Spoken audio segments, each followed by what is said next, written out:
Hello friends, Radhe Radhe. Welcome back to my YouTube channel. मैं आ गई हूँ आज आप सबकी favourite story advocate Anjali Awasthi का आज का एपिसोड लेकर। फ्रेंड्स, आज का एपिसोड बहुत इंटरेस्टिंग, बहुत ही धमाकेदार है। वीडियो को एंड तक जरूर देखिएगा। चैनल पर नए हैं, चैनल को सब्सक्राइब कीजिएगा, बेल आइकन को प्रेस करना ना भूलिएगा फ्रेंड्स, ताकि ऐसे इंटरेस्टिंग वीडियो मैं आपके बीच में लेके आती रहूँ। तो फ्रेंड्स, आज के एपिसोड में आप देखने वाले हैं कि यहाँ पर चंद्रभान ठाकुर जो होता है वो बोलता है कि अंजलि अगर यहाँ पद्मा आकर के बोल देती है कि उसकी शादी युवराज ठाकुर के साथ नहीं हुई है तो मैं तुरंत जा कर के महक को उसके घर छोड़ दूंगा। अगर वो बोलते हैं कि मेरी शादी हुई है तो मैं तुरंत ये चीज़ें करूँगा कि महक को उसके घर पर छोड़ कर के आऊँगा। मैं तुम्हें जुबान देता हूँ, कोई कोर्ट कोई केस नहीं करना होगा, ये सब बोलता है। तभी देखते हैं कि महक जो होती फ़ोन लगाती है यहाँ पर, लेकिन फ़ोन नहीं उठता है। तो वो बोलते हैं कि रिंग जा रही लेकिन फ़ोन नहीं उठ रहा है। फिर यहाँ पर चंद्रभान ठाकुर अंजलि को बोलता है कि देखा, अगर उसने आकर के एक बार भी बोल दिया कि उसकी शादी युवराज ठाकुर के साथ हुई है, मैं महक को छोड़ दूंगा। ये मेरी जुबान है चंद्रभान ठाकुर की, और कोई केस कोई कुछ भी नहीं होगा, मैं ये जुबान देता हूँ। तभी देखते हैं एसपी पंकज पुरोहित सर के पास वो हो जाता है और बोलता है कि आप इस अंजलि का साथ छोड़ दीजिए, मत दीजिए इसका, आपकी नौकरी खतरे में है। इतना तो मैं जानता हूँ, मैं सिवान जिले का ठाकुर हूँ और मैं ये कर सकता हूँ, मेरी बहुत पहचान है, तो मैं आपकी नौकरी तो बचा सकता हूँ, पर आप इसका साथ देना छोड़ दीजिए। आप इस अंजलि का साथ मत दीजिए। इस तरीके से वो उसे समझाते हैं यहाँ पर। और जो अंजलि होती है वो भी फ़ोन लगाती है, रिंग जाती है, लेकिन यहाँ पर देखते हैं कि फ़ोन नहीं उठता है पद्मा का। तो फिर वो यहाँ पर फ़ोन करती है कली के पास, और कली जो है झूठ बोल देती है कि वो यहाँ पर नहीं है, वो बाहर गई। तभी वो बोलती है कि बताओ कहाँ पे है। तो बोलती है मैं भी ढूंढ रही हूँ, पता नहीं खाना बना रही थी, कहीं बाहर गई होंगी, नहीं है वो यहाँ पर। यहाँ देखते हैं अंजलि जो होती है वहाँ से आती है और बस्ती में वो ढूंढने लगती है। घर में जाकर के पद्मा को आवाज़ देती है, लेकिन पद्मा नहीं होती। तभी देखती है किचन में जाती है जहाँ पर सब्जियां जल रही होती, तो वो समझ जाती है कि पद्मा इतनी गैर जिम्मेदार नहीं है, वो हर चीज़ों का ध्यान देती है और खाना ऐसे चूल्हे पर चढ़ाकर वो कभी नहीं जा सकती। तो वो निकल जाती है बस्ती की तरफ और सबसे पूछती है, स्टेफनी प्रदीप जो रहते हैं उनसे पूछती है कि आप सब ने देखा। वो लोग भी बोलते हैं नहीं नहीं हमने नहीं देखा है। फिर बस्ती में वो सबको पता करती है। तभी देखते हैं कि वो कली से पूछती है कि कली तुम कहाँ थी। तो कली बोलती है वो पद्मा मौसी मिल नहीं रही है, मैं भी ढूंढ रही हूँ कब से। बोलती सच सच बताओ, तुम जानती हो पद्मा कहाँ है, बताओ मुझे। लेकिन वो झूठ बोलती है और बोलती है कि मुझे नहीं पता, मैं नहीं जानती। इतना बोलते हैं। तभी देखते हैं कि वहाँ पर जो संतोष होते हैं वो वहाँ पर आते हैं और बोलते हैं कि नहीं नहीं मैंने देखा था कली को जाते हुए पद्मा के साथ। कली जा रही थी बस्ती से बाहर, मैंने देखा था। लेकिन वो झूठ बोलते हैं और बोलते हैं ये झूठ बोल रहे हैं। लेकिन फिर से अंजलि पूछती है कि मुझे सच सच बताओ। तभी वो बोलते हैं कि क्या आप सुन पाएंगी मैं जो बोल रही हूँ। तो यहाँ पर देखते हैं कि वो बोलते हैं हाँ बताओ। यहाँ कली जो होती है वो नाटक करती है, नहीं बताती है। तो अंजलि जो होती है उसे थप्पड़ मारती है कि बताओ कली कहाँ पर है पद्मा।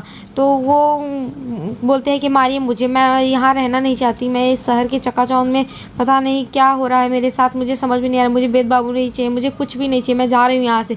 तभी देखते हैं कि अंजलि उसे डांटते हुए बोलती है कि तुम खबरदार यहाँ से एक कदम भी बढ़ाए तुम, और चुपचाप मुझे बताओ कि पद्मा है कहाँ पर वो रोते हुए बोलते हैं कि क्या आप सुन पाएंगी। वो बोलते हैं हाँ बताओ।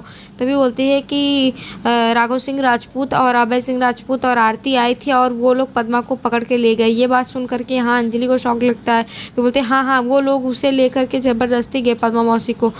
तो ये सुन करके वो समझ नहीं पाती और बोलते हैं कि ये तुम क्या कह रही हो। तो बोलते हैं हाँ मैं यही कह रही हूँ, सच में वो लोग आए थे और उनको लेकर के गए पद्मा मौसी को। ये सुन करके अंजलि के होश उड़ जाते हैं और अंजलि जो होती है वो फिर गुस्से में होते हैं। और बाकी बस्ती के जो सब लोग होते हैं सब सोचने लगते हैं कि ऐसा कैसे हो सकता है, पर कोई ध्यान नहीं देता। तभी देखते हैं अंजलि जो होती है वो निकल जाती है पद्मा को लेने के लिए राजपूत हाउस। यहाँ पर देखते हैं कि सारिका सिंह राजपूत जो होती हैं वो फ़ोन करती हैं कली के पास, और कली के पास फ़ोन करके बोलते हैं कि मैंने जैसा बोला था वैसा तुमने बोला ना। तो बोलते हैं हाँ बोल दिया। तुमने बोला ना कि राघव सिंह राजपूत, अभय सिंह राजपूत और आरती आए थे वहाँ पर। तभी देखते हैं वो बोलते हैं हाँ मैंने सब कुछ बोल दिया है, जैसा आपने बोला था वैसा ही बोला है। इतना बोल करके वो फ़ोन काट देते हैं। तभी देखते हैं सारिका जो होती है वो बहुत खुश होती है और बोलते हैं कि अब होगा असली जंग शुरू, माँ बेटी के बीच में युद्ध। यही तो मैं चाहती थी, अब माँ बेटी आपस में लड़ेंगे। और मुझे कोई परवाह नहीं है, तुम भाड़ में जाओ अंजलि के लिए, इस तरीके से वो बोलते हैं। यहाँ देखते हैं पद्मा अगवा हुई रहती है और उसे होश आता है, उसके सर में दर्द होता है। तभी वो चोट को याद करती है और बोलती है कि मैं कहाँ हूँ। देखती है कि वो अगवा हुई रहती है, तो वो वहाँ पर आवाज़ देती है कि अरे कोई है, मुझे निकालो यहाँ से, मैं हूँ कहाँ पर, इस तरीके से आवाज़ देती। तभी देखते हैं कि युवराज ठाकुर आता है और उसे देख करके पद्मा जो होती है वो समझ नहीं पाती है और बोलती है कि युवराज ठाकुर तुम। तभी देखते हैं कि उदय राजवंशी, प्रताप राजवंशी और सोनल राजवंशी भी वहाँ पर होते हैं। उन लोग को देख करके वो गुस्सा करती है और देखते हैं कि युवराज ठाकुर को पकड़ करके वो मारने लगते हैं और बोलते हैं कि क्यों युवराज ठाकुर क्यों। तभी युवराज ठाकुर जो होता है वो गन मांगता है और जो उदय राजवंशी होते हैं वो गन निकाल लेते हैं। तभी वो उसे मारने के लिए बोलता है कि आज मैं जान से मार देता हूँ, मैं किस्सा ही ख़त्म कर देता हूँ। तभी वो पद्मा के पास जाता है और बोलता है कि हे पद्मा, तू मेरा घर तोड़ेगी? तुझे मालूम था ना कि मैं 21 साल यहाँ से दूर रहा, शहर में से बाहर रहा, मैं विदेश था, क्योंकि मैं 21 साल लौट कर आया हूँ। तो तुझे पता है ना मुझे क्या चाहिए? शांति चाहिए। मैं महक से बहुत प्यार करता हूँ और मुझे बस सुख शांति चाहिए। मेरा भी मन करता है कि मेरा भी परिवार हो, छोटा सा परिवार हो और मेरे बच्चे हों, मैं और महक मिलकर उसकी परवरिश करें। मुझे बस ऐसा ही घर और परिवार चाहिए और मैं वापस आकर के ये सब फिर से झमेला नहीं चाहता। तो मैं आज कहानी ही ख़त्म कर दूँगा। इतने में देखते हैं कि वो बात करते रहते हैं। तभी उसे मारने के लिए बोलते हैं। तो जो प्रताप होता है वो बोलता है कि क्या तुम सच में इसे जान से मार दोगे? तभी बोलता है हाँ क्यों नहीं, मैं इसे जान से मार दूंगा, खेला ही ख़त्म कर दूंगा। यहाँ पर तभी जो महक होती है वो फ़ोन कर देती है युवराज के फ़ोन पर और युवराज का फ़ोन बजने लगता है। तो वो सोनल को इशारा करता है और सोनल आती है, उसका हाथ बांध लेती है पद्मा का और उसका मुँह दबा देती है। यहाँ देखते हैं कि जो पद्मा होती है वो बोलने की कोशिश करती है लेकिन उसका मुँह दबाया होता है। तभी देखते हैं महक पूछती है युवराज से कि युवराज तुम कहाँ हो? युवराज बहाना बनाने की कोशिश करता है लेकिन तभी वो बता नहीं पाता है। तो महक फिर से पूछती है बोलो ना युवराज तुम कहाँ हो? तो युवराज उसे बोलता है कि बताना तो नहीं चाहता लेकिन फिर तुझे बताना चाहता हूँ कि मैं तुम्हारे लिए सरप्राइज़ लेने आया था महक। आज वो हमारी सुहागरात है और फर्स्ट नाइट है, तो इसलिए मैं तुम्हारे लिए डायमंड रिंग लेने वाला था और शादी का जोड़ा मैं बस गिफ्ट लेने आया था तुम्हारे लिए। तो वो बोलती है कि खुश हो जाती है यहाँ पर महक और बोलती है कि युवराज तुम पहले जैसे युवराज हो गए हो, तुम पूरी तरीके से बदल गए हो।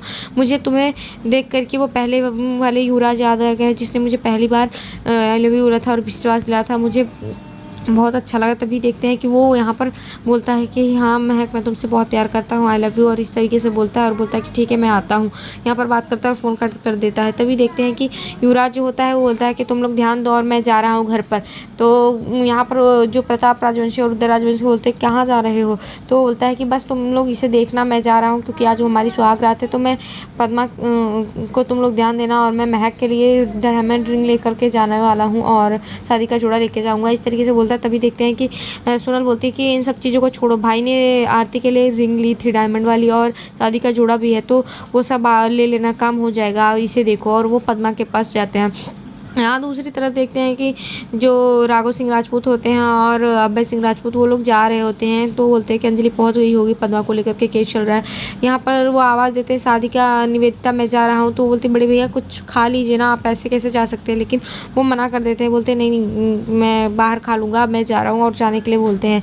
इतने में देखते हैं कि जो बाकी के सब लोग होते हैं वो वहाँ पर जाने की बात कर रहे थे। सादिका भी आती है तो वो वैभव को भी लेकर चलते हैं कि वैभव चलो यहाँ कोर्ट में अंजलि पहुँच चुकी होगी, इस तरीके से बात करते हैं। तभी इतने में देखते हैं कि जो आरती होती है वो भी आती है।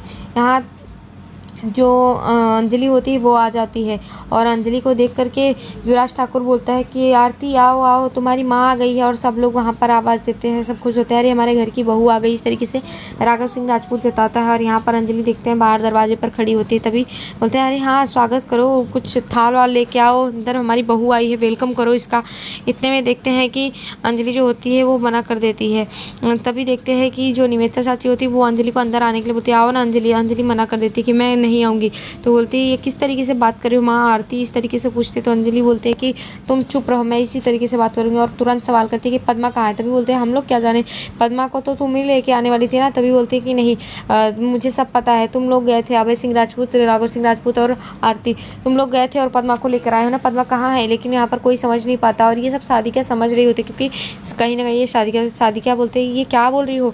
तभी ये बोलते हैं हाँ कहाँ है पद्मा मुझे बताओ, क्योंकि चंद्रभान ठाकुर ने खुद जबान दिया है कि अगर पद्मा जाकर वहाँ पर बोल देती कि उसकी और युवराज की शादी हुई तो वो महक को यहाँ पर लाकर उसके छोड़ देंगे। तभी वो लोग बोलते हैं कि मुझे नहीं पता, हम लोग नहीं जानते हैं कि पद्मा कहाँ पर है। पर वो बार बार सवाल करती है कि तुम पद्मा को बुलाओ, यहाँ पर कहाँ है। तो यहाँ राघव सिंह राजपूत बोलता है कि मैंने तो सोचा था कि मेरी बहू वापस आई है। देखा ना आरती, मैंने सोचा था कि तुम्हारी माँ आई है, मेरी बहू वापस आई है, लेकिन ये तो नागिन बनकर आई है। इस तरीके से वो बोलते हैं। तभी देखते हैं कि जो यहाँ अभय होता है वो जाता है और बोलता है हे अंजलि चल निकल, इस तरीके से बोलता है। तो अंजलि बोलती है पद्मा कहाँ है, मुझे जल्दी बताओ। और देखते हैं कि अंजलि जो होती है वो अभय का कॉलर पकड़ लेती है। तभी अब बोलते हैं कि तुम्हारे गुनाहों का लिस्ट कम नहीं है अभय सिंह राजपूत, तुम आज तक मेरी दीदी गिनी मिसिंग है और पद्मा भी अब नहीं मिल रही। इस तरीके से वो बोलती है। तभी बोलते हैं अंजलि जुबान संभाल के, इस तरीके से वो हाथ उठाने की कोशिश करता है। और तभी अंजलि जो होती है उसे थप्पड़ मार देती है और उसके बाद वो फिर से हाथ उठाता है मारने के लिए अंजलि को। इतने में राघव सिंह राजपूत जो होते हैं वो अभय का हाथ पकड़ कर उसे मना कर देते हैं। तो आज के एपिसोड में इतना ही फ्रेंड्स, मिलते हैं आपसे नेक्स्ट एपिसोड में, जहाँ पर देखेंगे कि चंद्रभान ठाकुर एक नई साजिश चल रहा है और यहाँ एसपी पंकज पुरोहित को भी अपने वश में कर लेता है और पैसे की रकम देता है। और यहाँ पर वो बोलता है कि तुम्हें अंजलि के घर पे जाकर के रेट मारनी होगी और बोलना कि ये सब उसके घर से निकला है। इस तरीके से बुरी तरीके से अंजलि को फंसा जाएगा। नेक्स्ट एपिसोड वैसा है फ्रेंड्स, तब तक के लिए bye bye, Radhe Radhe, take care.